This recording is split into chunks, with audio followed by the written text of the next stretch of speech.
Hello, ನಮಸ್ಕಾರ. ಇವತ್ತಿನ ಈ ವಿಡಿಯೋದಲ್ಲಿ ನಾನು ಸಿ ಪಿ ಸಿಯ ಆರ್ಡರ್ 12 ಇವತ್ತು ಡಿಸ್ಕಸ್ ಮಾಡ್ತಾ ಇದ್ದೀನಿ. ಆರ್ಡರ್ 12 ಟಾಕ್ಸ್ ಅಬೌಟ್ ಅಡ್ಮಿಷನ್, ಅಂದರೆ ಒಪ್ಕೊಳ್ಳೋದು ಅಂತ ಹೇಳ್ತಾರೆ.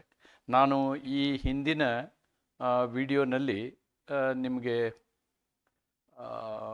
First hearing, framing of issues ಇವುಗಳನ್ನೆಲ್ಲ ಡಿಸ್ಕಸ್ ಮಾಡಿದ್ದೀನಿ ನಾನು.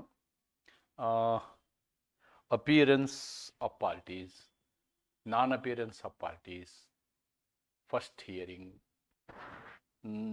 ಫ್ರೇಮಿಂಗ್ ಆಫ್ ಶೂಟ್, ಈ ಎಲ್ಲ ಪಾಠಗಳನ್ನು ಮಾಡಿದ್ದೀನಿ ನಾನು. ಅಂದರೆ ಯೂನಿಟ್ 3ಗೆ ಸಂಬಂಧಪಟ್ಟಂತೆ, ಘಟಕ 3ಕ್ಕೆ ಸಂಬಂಧಪಟ್ಟಂತೆ I have so for discuss. Now we are in unit 3. And in Unit 3, I have told you, I have discussed many issues so far, and still many issues are to be discussed. ಅದರಲ್ಲಿ ನಿಮಗೆ ಏನಾಗಿದೆ ಅಂತಂದರೆ admission and affidavit ಅಂತ ಹೇಳ್ತಾನೆ. Admission and affidavit, admission is discussed in order 12, and affidavit, that is another very important part, that is discussed in order 19. ಈಗ ಇವತ್ತಿನ ವಿಷಯ admission ಬಗ್ಗೆ. ಅಡ್ಮಿಷನ್ ಅಂದರೆ ಏನು ಅಂತಕ್ಕಂಥದ್ದು. Admission is not admission of the shoot, that is institution of shoot. Admission is completely different. ನಾನು framing of ಶೂಟಲ್ಲಿ ಇದನ್ನು ಸೂಚ್ಯವಾಗಿ ಡಿಸ್ಕಸ್ ಮಾಡಿದ್ದೀನಿ. ಯಾಕೆ ಇವತ್ತು ಈ ವಿಷಯವನ್ನು ನಾನು ಸಪರೇಟಾಗಿ ಪ್ರತ್ಯೇಕವಾಗಿ ಚರ್ಚೆ ಮಾಡ್ತಾ ಇದ್ದೀನಿ ಅಂದರೆ, ಅನೇಕ ಪ್ರಶ್ನೆ ಪತ್ರಿಕೆಗಳಲ್ಲಿ, ಸಾಮಾನ್ಯವಾಗಿ ಎಲ್ಲ ಪ್ರಶ್ನೆ ಪತ್ರಿಕೆಗಳಲ್ಲೂ ನಾನು ಶಾರ್ಟ್ ನೋಟ್ ಕ್ವಶನ್ ನೋಡಿದ್ದೀನಿ. ಅದರಲ್ಲಿ ಇದು ಪ್ರಮುಖವಾಗಿ ಕೇಳಲ್ಪಟ್ಟಿದೆ. What do you understand by admission? Write short note on admission. Write short note on admission. Admission ಮೇಲೆ ನಿಮಗೆ ಭಾಳಷ್ಟು ಸಲ ಶಾರ್ಟ್ ನೋಟ್ ಕೇಳಿದ್ದಾರೆ. Okay, that is exam point of view. ಆದರೆ ಒಬ್ಬ ಸಿವಿಲ್ ಲಿಟಿಗಂಟ್ ಆಗಿ, ಸಿವಿಲ್ ಲಾಯರ್ ಆಗಿ ಈ ಒಂದು ಆಸ್ಪೆಕ್ಟ್ ನಿಮಗೆ ಬಹಳ ಮಹತ್ವವನ್ನು ಕೊಡ್ತದೆ. Very very important aspect while handling civil suits. ನೀವು ದಾವೆಗಳನ್ನು ಹ್ಯಾಂಡಲ್ ಮಾಡುವಾಗ, ಅವುಗಳ ವಿಚಾರಣೆಯ ಪ್ರಕ್ರಿಯೆಯಲ್ಲಿ ನಿಮ್ಮ ಪಾತ್ರ ಈ ಅಡ್ಮಿಷನ್ ಬಗ್ಗೆ ಬಹಳ ಮಹತ್ವವನ್ನು ಪಡ್ಕೊಳ್ತದೆ. Therefore I am trying to discuss this particular issue in a more elaborate way. ಸ್ವಲ್ಪ ವಿಸ್ತೃತವಾಗಿ ಇದನ್ನು ಚರ್ಚೆ ಮಾಡ್ತೀನಿ ನಾನು. ಏನು ಆರ್ಡರ್ 12ಅಲ್ಲಿ ಏನು ಹೇಳಿದ್ದಾರೆ, ಅಥವಾ ಅಡ್ಮಿಷನ್ ಅಂದರೆ ಏನು ಅಂತಕ್ಕಂಥದ್ದನ್ನು, ಆಮೇಲೆ ಯಾಕೆ ಆರ್ಡರ್ 12 ಬೇಕು, ಅಥವಾ ಅಡ್ಮಿಷನ್, ಅಥವಾ ನಾವೇನು ಹೇಳ್ತೀವಿ ಇಲ್ಲಿ ಇದಕ್ಕೆ ಒಪ್ಪಿಕೊಳ್ಳುವಿಕೆ ಅಂತ ಕನ್ನಡದಲ್ಲಿ ಹೇಳ್ಬೋದು, ಒಪ್ಪಿಕೊಳ್ಳೋದು ಅಂತ ಹೇಳ್ಬೋದು, ಒಪ್ಪಿಕೊಳ್ಳೋದು ಅಂತ ಹೇಳ್ಬೋದು. ಈ ಒಪ್ಪಿಕೊಳ್ಳುವುದರ ಮಹತ್ವ ಏನು, ಆಮೇಲೆ ಇದು ಜಡ್ಜ್ಮೆಂಟ್ನ ಮೇಲೆ ಏನು ಪರಿಣಾಮ ಆಗುತ್ತೆ. ರೂಲ್ 6 ಭಾಳ important. Rule 6 of order 12 is very important.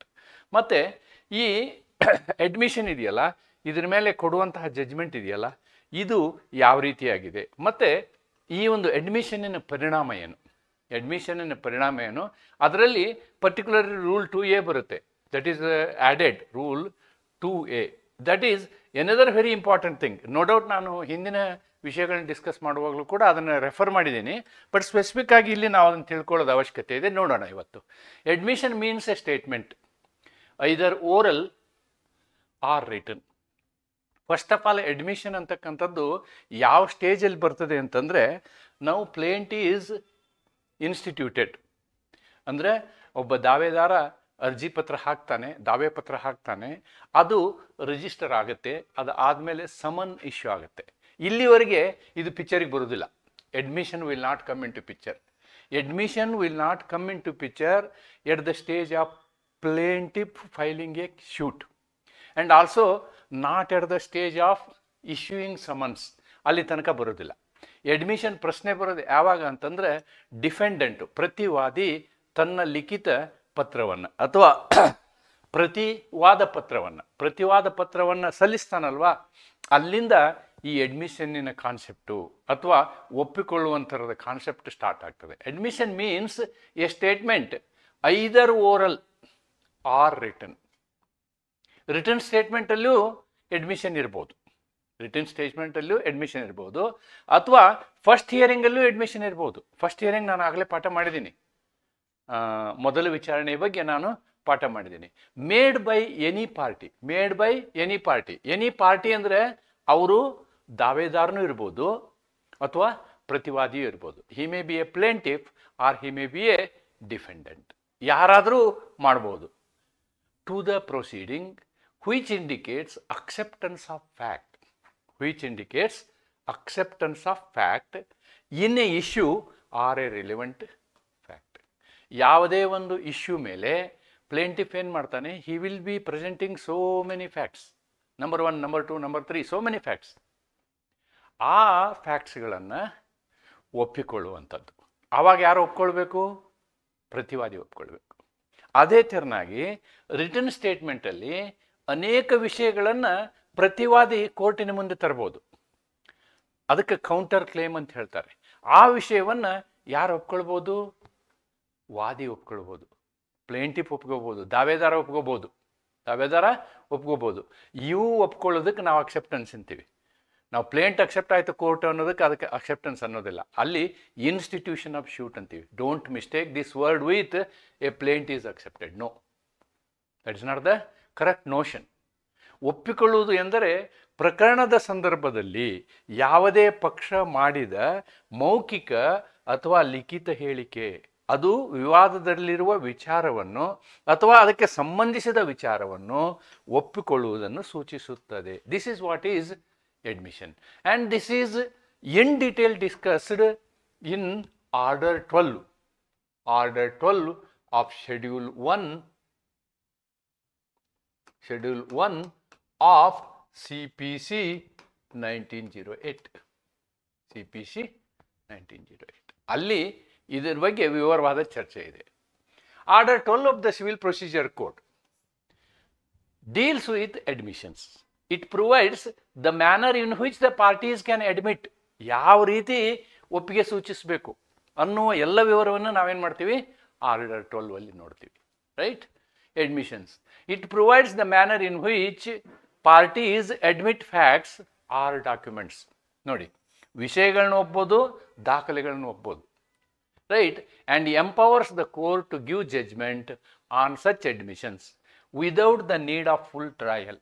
ನೋಡಿ, it will directly hit on the process of trial. ಯಾವುದೇ ವ್ಯಕ್ತಿ ವಾದಿ ಹೇಳಿದ ಮಾತನ್ನು ಪ್ರತಿವಾದಿ ಹೇಳಿದ ಮಾತನ್ನು ವಾದಿಯು ಒಂದ್ಸಲ ಒಪ್ಕೊಂಡ್ರು ಅಂತಂದರೆ ಅಲ್ಲಿ ಮುಂದುವರೆದು ಅದರ ವಿಚಾರಣೆ ಮಾಡೋ ಅವಶ್ಯಕತೆನೇ ಬರೋದಿಲ್ಲ.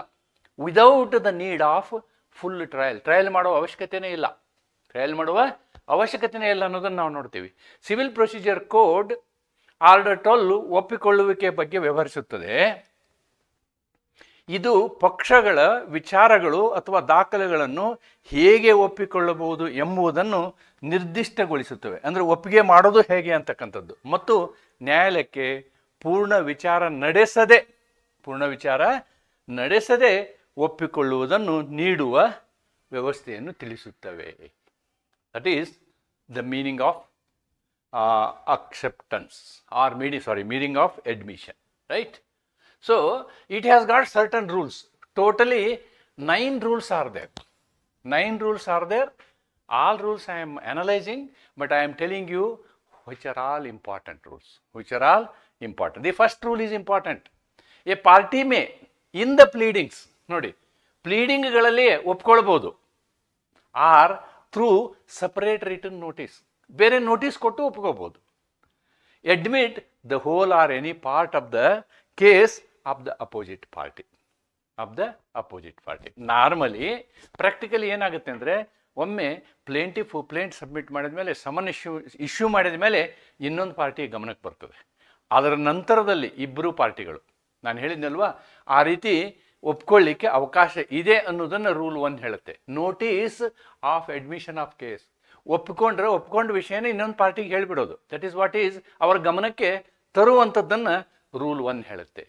ನೋಟಿಸ್ ಟು ಅಡ್ಮಿಟ್ ಡಾಕ್ಯುಮೆಂಟ್ಸ್, ಒಂದು ವಿಷಯಗಳನ್ನ ಒಪ್ಕೊಳ್ಳೋದು, ಇನ್ನೊಂದು ದಾಖಲೆಗಳನ್ನು ಒಪ್ಕೊಳ್ಳೋದು. Notice to admit documents. ನೋಡಿ, a party may serve a notice, plaintiff ಅಥವಾ ಡಿಪೆಂಡೆಂಟ್ ಯಾರಾದರೂ ನೋಟಿಸ್ ಕೊಡ್ಬೋದು to the opposite party. to the opposite party to admit the genuineness of the document. ನೀವೇನು ದಾಖಲಾತಿಯನ್ನು ಕೊಟ್ಟಿದ್ದೀರಿ ಆ ದಾಖಲಾತಿ ನಿಜವೇ ಎನ್ನುವುದನ್ನು ಒಪ್ಕೊಳ್ಳಿ ಅಂಥೇಳಿ 7 ದಿವಸದ ಟೈಮ್ ಕೊಟ್ಟು ನೋಟಿಸ್ ಕೊಡ್ಬೋದು. If the other party unnecessarily denies, ಆ ವಿರುದ್ಧ ಪಾರ್ಟಿ ಒಪ್ಬೋದು ಒಪ್ಪದೇ ಇರ್ಬೋದು, ಆದರೆ ಒಪ್ಪಿಲ್ಲ ಅಂದಮೇಲೆ ಅದು ಪ್ರೂವ್ ಆತಂತ ಇಟ್ಕೊಳ್ಳಿ, ಅದಕ್ಕೆ ಕ್ಯಾಸ್ಟ್ ಕೊಡಬೇಕಾಗತ್ತೆ. ಒಪ್ಪಿಲ್ಲ ಅಂದರೆ ಓಕೆ, ಒಪ್ಪಬಾರ್ದು ಅಂತೇನಿಲ್ಲ, ಆದರೆ ಒಪ್ಪಿರೋದು ತಪ್ಪು ಅಂತ ಸಿದ್ಧ ಆದರೆ ಆವಾಗ ಅವ್ರ ಮೇಲೆ ಫೈನ್ ಹಾಕ್ಬೋದು. Right? unnecessarily denies document, the cost of proving them shall be borne by the party. ಆಮೇಲೆ ಅದನ್ನು ನಿಜ ಅಂಥೇಳಿ ಪ್ರೂವ್ ಆತು ಅಂತ ಇಟ್ಕೊಳ್ಳಿ, ಆ ನಿಜ ಅಂತ ಪ್ರೂವ್ ಮಾಡಲಿಕ್ಕೆ ಖರ್ಚು ಮಾಡಿದ ಹಣವನ್ನು ಆ ಏನು ಡಿನೈ ಮಾಡಿರ್ತಾನಲ್ಲ, ಒಪ್ಪದೇ ಇರ್ತಾನಲ್ಲ, ಆ ವ್ಯಕ್ತಿ ಭರಿಸಬೇಕಾಗ್ತದೆ ಅನ್ನೋದನ್ನು ನಾವೇನು ಮಾಡ್ತೀವಿ, ರೂಲ್ 2ನಲ್ಲಿ ನೋಡ್ತೀವಿ. ರೂಲ್ 2 ಏನು ಹೇಳುತ್ತೆ, ಯಾವುದೇ ಪಾರ್ಟಿ ಇನ್ನೊಂದು ಪಾರ್ಟಿಗೆ ನೋಟಿಸ್ ಕೊಡ್ಬೋದು ದಾಖಲೆ ವಿಷಯದ ಬಗ್ಗೆ, ಅಬೌಟ್ ಡಾಕ್ಯುಮೆಂಟ್ಸ್. ಆಮೇಲೆ ಆ ದಾಖಲೆಗಳು ಸರಿಯೇ ಅಂತ ಹೇಳಿ ಒಪ್ಕೊಳ್ತೀರಾ ಅಂತ ಕೇಳ್ತಾರೆ.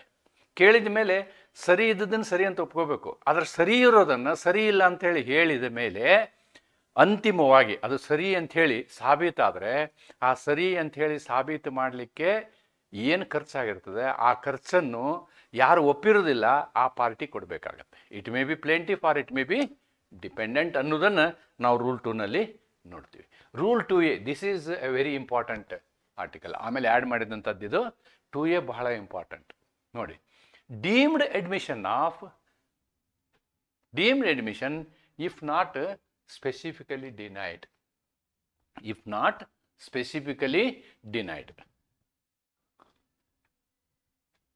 ಇದೇನು ಹೇಳುತ್ತೆ, ಒಮ್ಮೊಮ್ಮೆ ಏನಾಗುತ್ತೆ ಅಂತಂದರೆ ಪ್ಲೇಂಟಿಫ್ ಯಾವ ವಿಷಯಗಳನ್ನು ಕೋರ್ಟಿನ ಮುಂದೆ ತಂದಿರ್ತಾನೆ, ಕ್ಲೇಮ್ಗಳನ್ನು ಮಾಡಿರ್ತಾನೆ, ಆ ವಿಷಯಗಳು ಆ ದಾಖಲೆಗಳಿದಾವಲ್ಲ ಅದು ಬಹಳ ಮಹತ್ವ. ಅವುಗಳನ್ನು ನಾವೇನು ಮಾಡಬೇಕು, ಡಿಫೆಂಡೆಂಟ್ ಆಗಿ ಎಲ್ಲವನ್ನೂ ಪರಿಶೀಲಿಸಿ 1 by 1 ಇಲ್ಲ ಒಪ್ಕೊಳ್ಬೇಕು, ಇಲ್ಲ ಒಪ್ಪದೇ ಇರಬೇಕು. ಆದರೆ ಒಪ್ಪದೆ ಸ್ಪೆಸಿಫಿಕ್ ಆಗಿ ಡಿನೈ ಮಾಡದೆ ಹೋದರೆ, ತಿರಸ್ಕಾರ ಮಾಡದೆ ಹೋದರೆ, ನಿಖರವಾಗಿ ತಿರಸ್ಕಾರ ಮಾಡದೆ ಹೋದರೆ, 10 ವಿಷಯ ಇದಾವೆ ಅಂತ ಇಟ್ಕೊಳ್ಳಿ. There are claims 1, 2, 3. ಡಿಫೆಂಡೆಂಟು 1ಅನ್ನು ಡಿನೈ ಮಾಡ್ತಾನೆ, 3ಅನ್ನು ಡಿನೈ ಮಾಡ್ತಾನೆ, ಇದ್ರ ಬಗ್ಗೆ ಏನು ಹೇಳೋದೇ ಇಲ್ಲ, 2 ಬಗ್ಗೆ ಏನು ಹೇಳೋದೇ ಇಲ್ಲ, ಸೈಲೆಂಟ್ ಆಗಿರ್ತಾನೆ. ಸೈಲೆಂಟ್ ಆಗಿದ್ದಾನೆ ಅಂದರೆ ಅದರ ಅರ್ಥ ಒಪ್ಪಿಕೊಂಡಂತೆ. ಸೈಲೆಂಟ್ ಆಗಿದ್ದಾನೆ ಅಂತಂದ್ರೆ ಅದರ ಅರ್ಥ ಒಪ್ಪಿಕೊಂಡಂತೆ ಅನ್ನೋದನ್ನು ನಾವಿಲ್ಲಿ ಗಮನಿಸಬೇಕು. ಇದೇನು ಹೇಳುತ್ತೆ ಅಂತಂದರೆ ಸೈಲೆಂಟ್ ಆಗಿರೋದು ಒಪ್ಪದಂಗೆ ಅನ್ನೋದನ್ನು ರೂಲ್ 2A ಹೇಳುತ್ತೆ ಅಷ್ಟೇ. That is the only concept. If the party in its pleading or reply to a notice admit or does not specifically deny the truth of any document.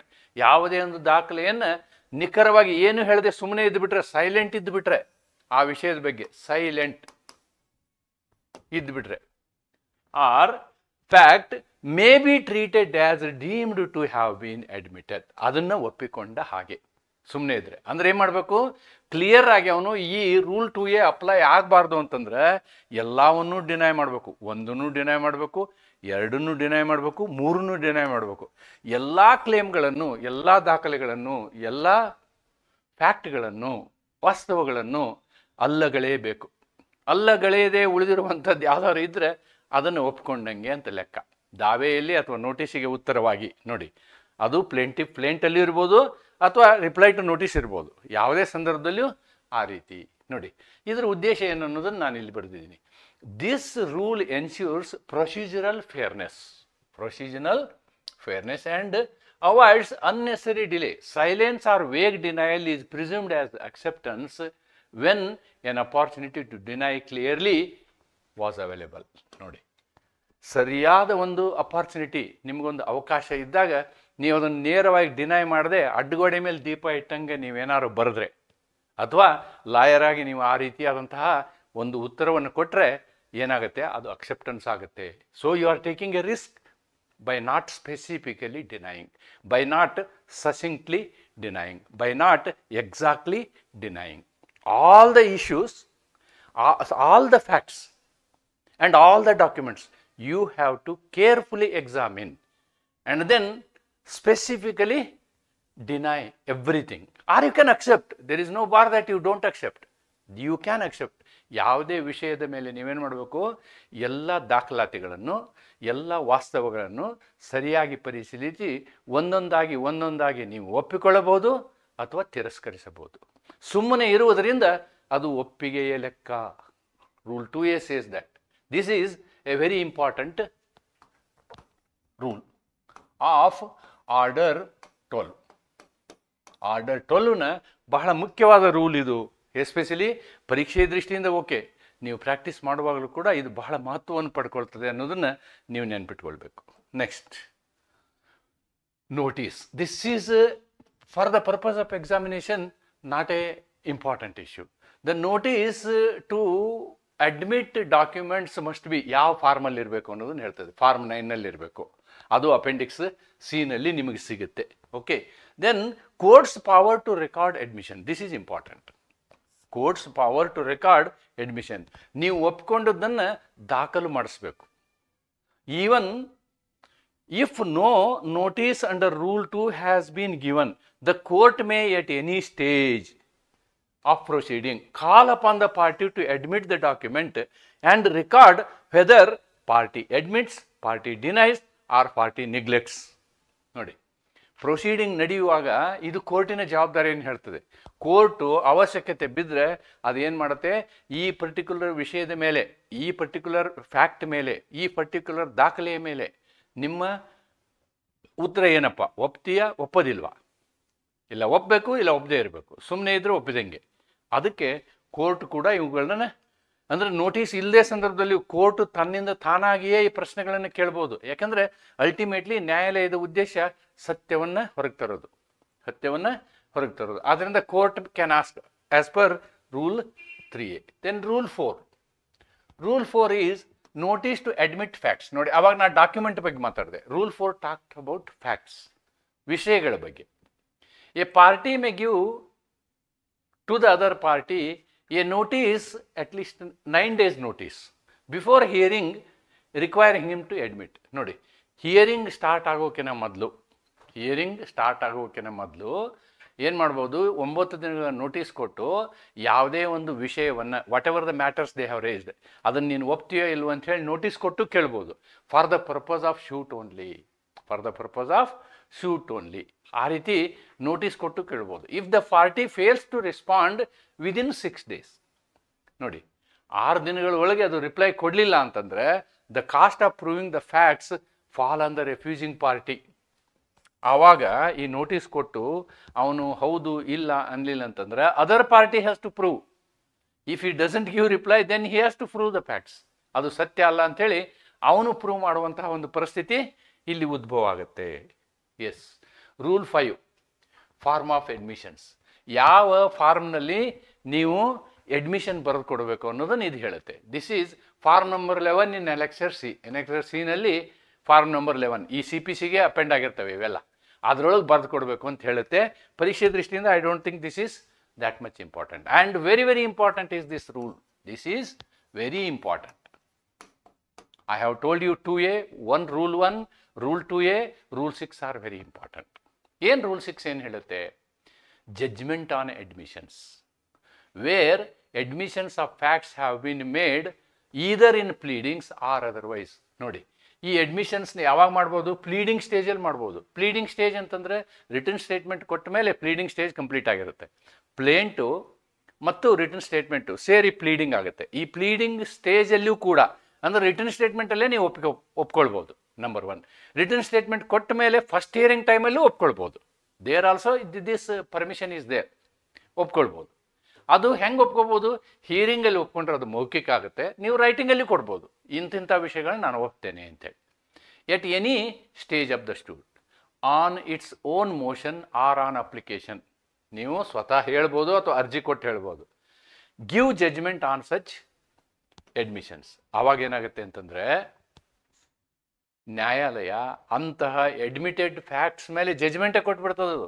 ಎನ್ಕ್ವೈರಿನೇ ಮಾಡೋದಿಲ್ಲ, ಟ್ರಯಲ್ ನಡೆಯೋದಿಲ್ಲ, ವಿಚಾರಣೆ ನಡೆಯೋದಿಲ್ಲ. This is a discretionary power of the court, not a matter of right. So this is rule 6. Therefore rule 6 is Very, very important point. Very, very important point. Rule 7, affidavit of signature. Where a document is alleged to have been signed by a person, an affidavit of that person verifying a signature to be, ಅಂದರೆ ನೀವು ಯಾವುದೋ admission ಬರೆದು ಕೊಟ್ಟಿರಿ ಅಂತಂದ್ರೆ ಅದೇನಾಗಬೇಕು, it should be on oath. Affidavit ಮೇಲೆ ನೀವೇನು ಮಾಡಬೇಕು, ಹೇಳಬೇಕಾಗುತ್ತೆ. That is the normal procedure of court. Notice to produce documents ನೋಡಿ. Rule 8 talks about production of document, ದಾಖಲಾತಿಗಳನ್ನು ಸಲ್ಲಿಸುವ ಬಗ್ಗೆ. A notice to produce document must be in this form. ಈ 12 form number 12 ಕೊಡಬೇಕು. This is also, I think, for exam point of view, that is not an issue. What is another issue is this: if the party gives a notice or calls for documents or admissions unnecessarily, the cost occasioned thereby shall be borne by the party. ನೀವು ಕೇಳಬೇಕು, ದಾಖಲೆಗಳನ್ನು ಕೇಳಬೇಕು, ದಾಖಲೆಗಳನ್ನು ಸಂಬಂಧಿಸಿದ ದಾಖಲೆಗಳನ್ನು ಕೇಳಬೇಕು. ಏನೇನೋ ದಾಖಲೆ ಕೇಳಿದರೆ ಅಂತಹ ದಾಖಲೆಗಳನ್ನು ತಂದು ಕೊಡೋದಕ್ಕಾದಂಥ ವೆಚ್ಚ ನೀವು ಕೊಡಬೇಕಾಗುತ್ತೆ. ಸೊ ಅನ್ನೆಸರಿ ಏನೇನೋ ಕೇಳೋ ಹಾಗಿಲ್ಲ.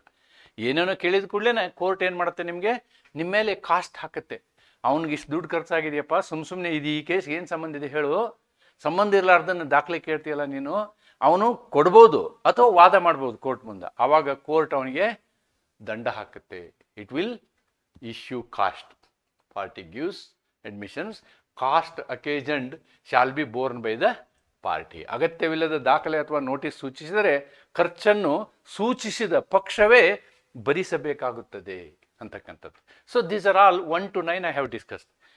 Rule 1 to 9 I have discussed, and in that I had told you Rule 1 is important, Rule 2A is important, and Rule 6 are important. ಅದರಲ್ಲಿ ಇರ್ತಕ್ಕಂತಹ ವ್ಯವಸ್ಥೆ ಏನಿದೆ ಅದರ ಆ ಸಾರಾಂಶವನ್ನು ನೀವು ಪರೀಕ್ಷೆಯಲ್ಲಿ ಬರೀಬೇಕಾಗ್ತದೆ.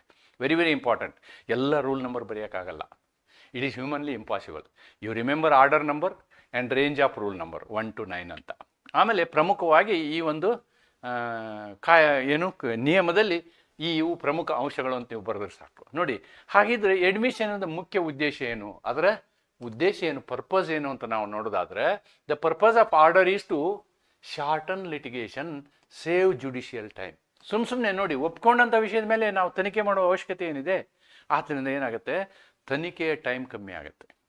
ನಿಮ್ಮ ಡ್ಯೂರೇಷನ್ 1 ವರ್ಷ ನಡೆಯೋ ಕೇಸು 1 ತಿಂಗಳಲ್ಲೇ ಮುಗಿದು ಹೋಗ್ಬೋದು. When a party admits a fact or document, ನೋಡಿ ನೀವು ಫ್ಯಾಕ್ಟ್ ಮತ್ತು ಡಾಕ್ಯುಮೆಂಟ್ ಎರಡು, ವಾಸ್ತವ ಅಥವಾ ವಿಷಯ, ವಾಸ್ತವ ಅಥವಾ ವಿಷಯ, ಇನ್ನೊಂದು ದಾಖಲೆ, ಇವುಗಳನ್ನು ನೀವು ಒಪ್ಕೊಂಡ್ರೆ ಮುಗಿದೋಯ್ತು. ಇವುಗಳನ್ನು ಒಪ್ಕೊಂಡ್ರೆ ಆ ಒಪ್ಪಿಕೊಂಡಂತಹ ವಿಷಯದ ಮೇಲೆ ನ್ಯಾಯಿಕ ವಿಚಾರಣೆ ನಡೆಯೋದಿಲ್ಲ. It eliminates need for proof. ಇದರಿಂದ ಏನಾಗುತ್ತೆ, ಇವುಗಳನ್ನು ಮತ್ತೆ ಪ್ರೂವ್ ಮಾಡೋ ಅವಶ್ಯಕತೆ ಬೀಳೋದಿಲ್ಲ. ಟ್ರಯಲ್ ನಡೆದು ಎವಿಡೆನ್ಸ್ ಕೊಟ್ಟು ವಾದ ವಿವಾದ ಆಗಿ ಇದೆಲ್ಲ ಅವಶ್ಯಕತೆ ಇರೋದಿಲ್ಲ. Thereby case is simplified and you will get the speedy justice. ಇದರಿಂದ ಏನಾಗುತ್ತೆ, ಪ್ರಕರಣದ ಸರಳಗೊಳ್ಳುತ್ತದೆ ಮತ್ತು ವೇಗವಾಗಿ ನ್ಯಾಯ ದೊರೆಯುತ್ತದೆ ಅಂತಕ್ಕಂಥದ್ದನ್ನು ನಾವು ಇಲ್ಲಿ ಗಮನಿಸ್ಬೇಕು. ಇದು ಆರ್ಡರ್ 12ನ ಉದ್ದೇಶ. ಆಮೇಲೆ ಯಾಕೆ ಇದು ನೇಚರ್ ಆಫ್ ಅಡ್ಮಿಷನ್, ಒಮ್ಮೆ ಅಡ್ಮಿಷನ್ ಆದರೆ ಏನಾಗುತ್ತೆ, ಸ್ವಭಾವ ಏನಿದ್ರದ್ದು, ಏನು ಸ್ವಭಾವ ಅಂದರೆ, N admission is A conclusive proof by it self. ಒಮ್ಮೆ ಒಪ್ಕೊಂಡ್ರೆ ಅದೇ ಪ್ರೂಫ್ ಆದಂಗೆ, ಅದೇ ದಾಖಲೆ ಸಿದ್ಧಾಂತ ಆದಂಗೆ, ಅದೇ ಆ ಕ್ಲೇಮ್ ಮೇಲಿನ ರೈಟ್ಸ್ ಹಕ್ಕುಗಳು ಏನು ಸಾಬೀತಾದಂಗೆ. But it is a strong evidence. ನೋಡಿ, ಆದರೆ ಕೋರ್ಟು ನಾ ಹೇಳಿದ್ನೆಲ್ಲ ಹಂಗೆ ತಿಳ್ಕೊಳ್ಳಲ್ಲ. ಕೋರ್ಟ್ ಏನು ಹೇಳುತ್ತೆ, the admission is not A conclusive proof by it self. ಅದರಿಂದನೇ ಎಲ್ಲ ಸಾಬೀತಾತು ಅನ್ನಂಗಿಲ್ಲ. ಅದು ನ್ಯಾಯಾಲಯದ ವಿವೇಚನೆಗೆ ಬಿಟ್ಟ ವಿಷಯ. ನ್ಯಾಯಾಲಯ ಏನಾಗ್ಬೋದು, ನೀವೇನೇನೋ ಕೋರ್ಟ್ ಮುಂದೆ ಹೇಳ್ತೀರಿ, ನ್ಯಾಯಾಲಯಕ್ಕೆ ಸಂಶಯ ಬರ್ಬೋದು, ನೀವು ಒಪ್ಕೊಂಡದ್ದು ಸುಳ್ಳಿರ್ಬೋದು ಅಂತ. ಅಂಥ ಸಂದರ್ಭದಲ್ಲಿ ಕೋರ್ಟ್ ಅದನ್ನು ಒಪ್ಕೊಳ್ಳೋದಿಲ್ಲ. Therefore it is not final thing. General rule is admission is proof, but not the final rule. But it is strong evidence. ಒಪ್ಕೊಳ್ಳೋದಿದೆಯಲ್ಲ, ಅದನ್ನು ಸ್ಟ್ರಾಂಗ್ ಎವಿಡೆನ್ಸ್ ಅಂತ ತಗೋಬೋದು against a person who makes it, unless properly explained or withdrawn. ಅಂದರೆ conclusive proof ಅಂತ ತೊಗೊಳಕ್ಕಾಗಲ್ಲ. This is the nature of admission. ಎಡ್ಮಿಷನ್ನನ್ನು ನಾವು conclusive proof ಅಂತ ತೊಗೊಳಕ್ಕಾಗೋದಿಲ್ಲ. ಅದನ್ನು ನೆನ್ಪಿಟ್ಕೊಳ್ಳಿ. Admission may be oral or even implied from conduct. ನಿಮ್ಮ ನಡತೆಯಿಂದನೂ ಅದು ಒಪ್ಕೊಂಡಂಗೆ ಅನಿಸ್ಬೋದು ನಾವು. They can occur in pleadings. ನೋಡಿ, ಎಡ್ಮಿಷನ್ಗಳನ್ನ ನಾವೆಲ್ಲೆಲ್ಲಿ ಹುಡುಕ್ಬೋದು? ಫ್ಲೀಡಿಂಗ್ಗಳಲ್ಲಿ ಹುಡುಕ್ಬೇಕು. ಅಂದರೆ ಪ್ಲೇಂಟಲ್ಲಿ ಮತ್ತು ರಿಟರ್ನ್ ಸ್ಟೇಟ್ಮೆಂಟಲ್ಲಿ, ಮತ್ತು ಉತ್ತರದಲ್ಲಿ ಹುಡುಕ್ಬೋದು. ಆಮೇಲೆ ಅನೇಕ ಸಲ ನೀವು ನೋಟಿಸಿಗೆ ಉತ್ತರ ಕೊಡ್ತೀರಿ, ಅದರಲ್ಲಿ ಹುಡುಕ್ಬೋದು. ಅಥವಾ ಪತ್ರಗಳಲ್ಲಿ ಹುಡುಕ್ಬೋದು, ನೀವು ಕೊಟ್ಟಂಥ ಹೇಳಿಕೆಯಲ್ಲಿ ಹುಡುಕ್ಬೋದು. Or even during oral submissions in the court.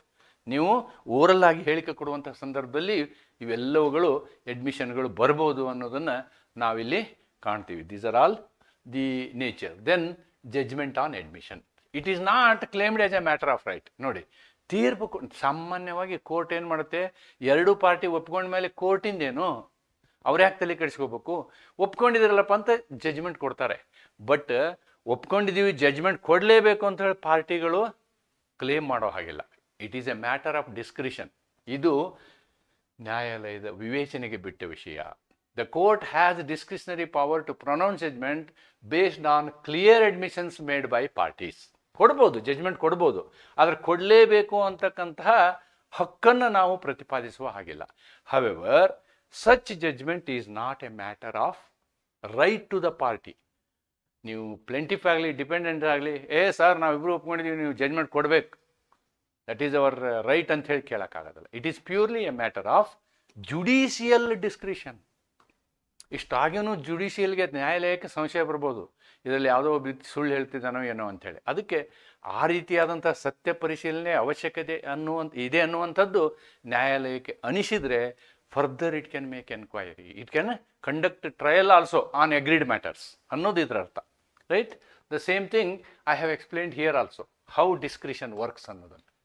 ಈ ವಿವೇಚನಾ ಅಧಿಕಾರ ಕೋರ್ಟಿಂದ ಹೆಂಗೆ ವರ್ಕ್ ಆಗ್ತದೆ ಅನ್ನೋದನ್ನು ನಾವಿಲ್ಲಿ ನೋಡೋಣ. Even if 146 judgment on admission, the court is not bound to pass it automatically. The discretion must be exercise. ನೋಡಿ, all these things the court will take care judiciously, ensuring that no injustice is caused relying on such admission. ಎರಡೂ ಪಾರ್ಟಿಗಳು ಒಪ್ಪಿಕೊಂಡಾಗ್ಯೂ ಕೂಡ ಏನಾಗ್ಬೋದು? ಅವರು ಸತ್ಯವನ್ನು ಮರೆಮಾಚಿರಬಹುದು. ಅದನ್ನು ಏನು ಮಾಡಬೇಕಾಗತ್ತೆ? ನಾವು ನ್ಯಾಯಯೋಚಿತವಾದಂತಹ ನಿರ್ಧಾರವನ್ನು ತೆಗೆದುಕೊಳ್ಬೇಕು. That is very very important. ಪಕ್ಷಗಳಲ್ಲಿ ಒಬ್ಬನು ಒಪ್ಪಿಕೊಳ್ಳುವಿಕೆಯ ಆಧಾರದ ಮೇಲೆ ತೀರ್ಪು ಕೇಳಿದರೂ ನ್ಯಾಯಾಲಯವು ಅದನ್ನು ಸ್ವಯಂಚಾಲಿತವಾಗಿ ನೀಡಬೇಕೆಂದು ಕಡ್ಡಾಯವಾಗಿಲ್ಲ. ಅಂದರೆ ಹಾಗೇ ಕೊಡಬೇಕಂತೇನಿಲ್ಲ. As he is demanded.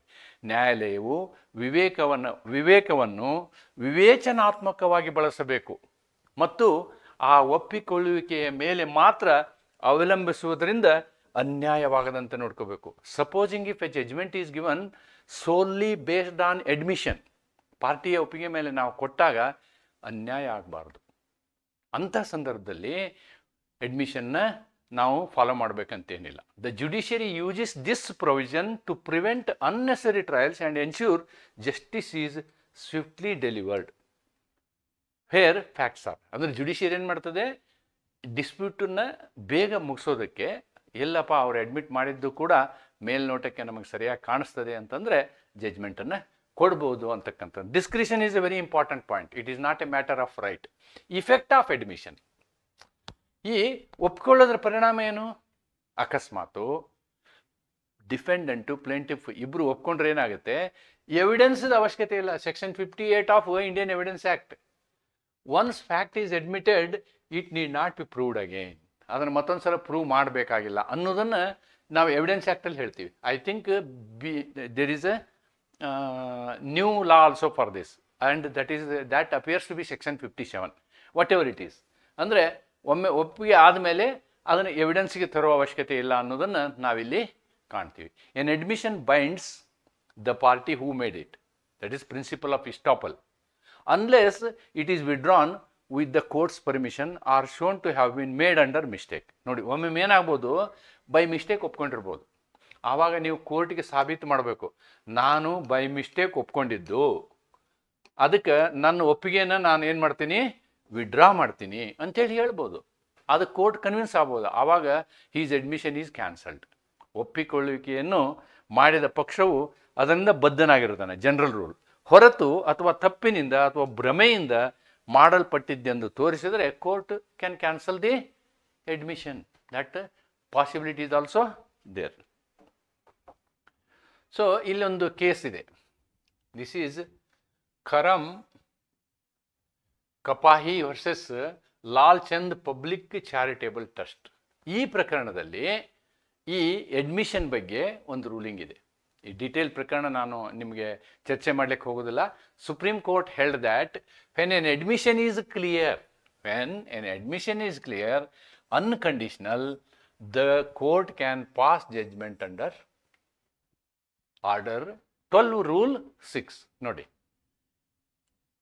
ಒಪ್ಕೊಂಡಂತಹ ವಿಷಯ ಕ್ಲಿಯರ್ ಆಗಿದೆ, ಕ್ಲೀನ್ ಆಗಿದೆ, ಯಾವುದೇ ಸಂಶಯ ಇಲ್ಲ, ಆಂಬಿಗಿಟಿ ಇಲ್ಲ, ಸಾಮಾನ್ಯ ನ್ಯಾಯಾಲಯಕ್ಕೆ ಸಂಶಯ ಇಲ್ಲ ಅನ್ನುವಂಥ ಸಂದರ್ಭದಲ್ಲಿ ನೀವು ಎವಿಡೆನ್ಸ್ ತಗೊಳ್ಳಾರ್ದೆ, ಟ್ರಯಲ್ ಮಾಡಲಾರ್ದೆ ಜಡ್ಜ್ಮೆಂಟ್ ಕೊಡೋದ್ರಲ್ಲಿ ಯಾವುದೇ ತಪ್ಪಿಲ್ಲ ಅಂತಕ್ಕಂಥದ್ದನ್ನು ಈ ಪ್ರಕರಣದಲ್ಲಿ ಹೇಳ್ತದೆ. This is a landmark judgement. ಇದು ಒಂದು ಪ್ರಕರಣ ನೆನಪಿಟ್ಕೊಂಡ್ರೆ ಸಾಕು. ನೀವು ಇದನ್ನು ಬರಿಬೋದು. ಲಾಂಗ್ ಆನ್ಸರ್ ಆದರೆ ಇದನ್ನು ಬರಿಬೇಕಾಗ್ತದೆ. ಶಾರ್ಟ್ ಆನ್ಸರ್ನಲ್ಲೂ you can make a statement of this. ಅನೇಕ ಸಲ ಶಾರ್ಟ್ ನೋಟ್ಸ್ ಕೇಳಿರೋದ್ರಿಂದ ನಾನು ಒಂದು ಕೇಸ್ ನಾನು ನಿಮಗೆ ಇಲ್ಲಿ ನಿಮ್ಮ ಮುಂದೆ ತಂದಿದ್ದೀನಿ. This is all about our admission, right? Order 12. Order 12 of CPC plays a vital role in expediting a civil trial. Expediting ಅಂದರೆ ವೇಗಗೊಳಿಸೋದು, ಬೇಗ ನಿರ್ಣಯ ಮಾಡೋದು. Encouraging parties to admit undisputed facts.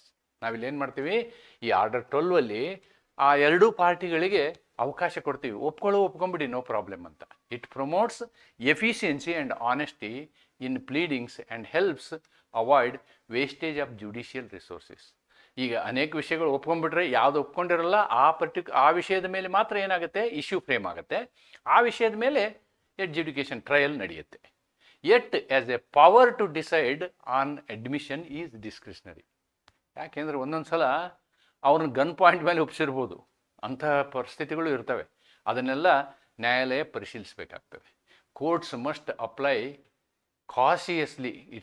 Apply this power cautiously to preserve fairness and justice. ನೀವು ಏನೇ ಮಾಡಿ ನ್ಯಾಯಕ್ಕೆ ಕುಂದುಕೊರತೆ ಬರಬಾರ್ದು. ದ ಜಡ್ಜ್ಮೆಂಟ್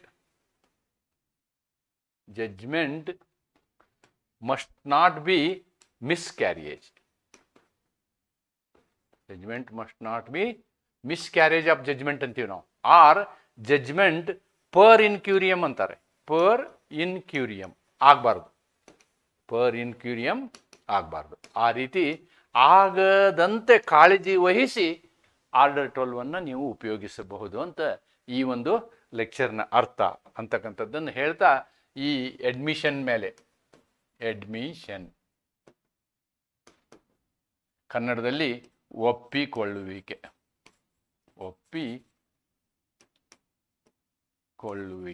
ಈ ಒಂದು ವ್ಯವಸ್ಥೆ ಇದೆಯಲ್ಲ, ಈ ವ್ಯವಸ್ಥೆಯ ಮೇಲೆ ಆರ್ಡರ್ 12 ರೂಲ್ 1 to 9 ಇದರಲ್ಲಿ important rule 1, rule 2, 2A, rule 6. Rule 6 ಏನು ಮಾಡುತ್ತೆ ಅಂದರೆ ಇದರ ಮೇಲೆ ತೀರ್ಪು ಕೊಡಲಿಕ್ಕೆ ಅಧಿಕಾರವನ್ನು ಕೊಡ್ತದೆ. ಏನೂ ಟ್ರಯಲ್ ಮಾಡಿದೆ. ರೂಲ್ 6 ಟಾಕ್ಸ್ ಅಬೌಟ್, ನಿಯಮ 6 ಏನು ಹೇಳುತ್ತೆ ಅಂದರೆ ಯಾವುದೇ ಟ್ರಯಲ್ನ ಮಾಡಲಾರ್ದೆ ನ್ಯಾಯಾಲಯ ತೀರ್ಪನ್ನು ಕೊಡ್ಬೋದು. ಯಾವ ವಿಷಯದ ಮೇಲೆ? On agreed matters. Agreed matter may be fact, it may be fact or it may be document. ಈ ಎರಡೂ ವಿಷಯದಲ್ಲಿ ಒಪ್ಪಿಗೆ ಆದರೆ, ಅಡ್ಮಿಟ್ ಆದರೆ, ಅಡ್ಮಿಷನ್ ಯಾರು ಮಾಡ್ಬೋದು? ಡಿಫೆಂಡೆಂಟು ಮಾಡ್ಬೋದು, ಪ್ಲೇಂಟಿಫು ಮಾಡ್ಬೋದು. ಅಂದರೆ ದಾವೇದಾರನೂ ಮಾಡ್ಬೋದು, ಪ್ರತಿವಾದಿನೂ ಮಾಡ್ಬೋದು. ಅಂಥ ಸಂದರ್ಭದಲ್ಲಿ ಆ ವಿಷಯದ ನ್ಯಾಯಿಕ ಚರ್ಚೆ ಅವಶ್ಯಕತೆ ಇಲ್ಲ ಅಂಥೇಳಿ ಹೇಳ್ತಾ ಈ ಒಂದು ವಿಡಿಯೋನ ಇಲ್ಲಿಗೆ ಮುಕ್ತಾಯ ಮಾಡ್ತೀನಿ. ನಮಸ್ಕಾರ.